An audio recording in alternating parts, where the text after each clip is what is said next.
Hello all. Today we are going to see about uh, methods of testing models in testing environment or production, where Dave and Wednesday have written an article at the title of How to Deploy LLM Applications.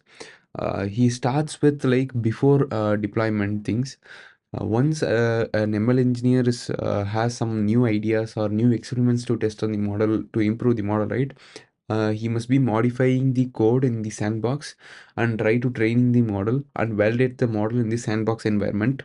Once that is ready, right, as like all other development process, that updated code should be posted over GitHub repository. Once that is done, then automatically the unit test case will be getting triggered to test the code, and then the data validation part, training the model quality validation, everything which is set up in the pipeline already should run through the new updated code.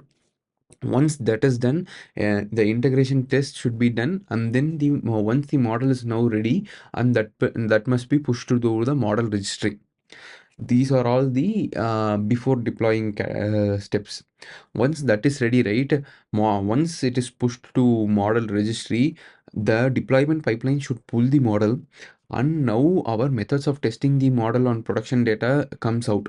Like it must be like canary deployment, A/B testing, model quality validation, anything, uh, and release the model to the model serving at last end. Before that, we must try out any of these methods. Now, when it comes to testing the model in production data, right, the first method comes known as the shadow deployment. Shadow deployment is, as we can see this image itself, we can easily understand that this is the user base of our company or of our application. This is the production model which is already serving the users. Now we are deploying the newly trained model in the test environment, so that users query will be passed to both the production model and the testing model, but the response will only come from the production ready model. It will never give the response to from the testing model, but the response will be stored in other DB for our convenience, and we can validate the response of the testing model and get the metrics, and end of the day, if we need to improve or try to deploy, we can move to a production level. Next comes the canary deployment. In this, as we have a serving pipeline for production model, we also have the serving pipeline for the testing test environment model also. Where here the main thing is 99% percentage of the users will be routed to the production model, but the 1% user or the company internal people will be only using the test model, which is newly trained.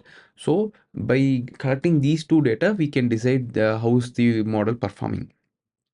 Okay, this 1% user can be from the user base or only from the internal group whom we selected, or the company employees alone. Next comes the A/B testing. This is one of the most common testing available in the market.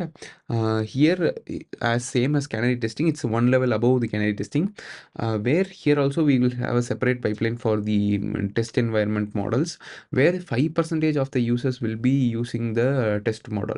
Here, the normal public users will also be available, but who opted for beta or something like that. End of the day, we will collect the response from both the models, like p-value testing strategies. We have separate testing strategies. If you want to know what are the separate testing strategies, let me know in the comments, so that I could make some separate video on that. These are the major uh, three types of testing before going to putting a newly trained model into production. uh, Hope this video helps you. The next videos will be like the difference between training and serving GPUs and etc. Let me see in the next video. Thank you.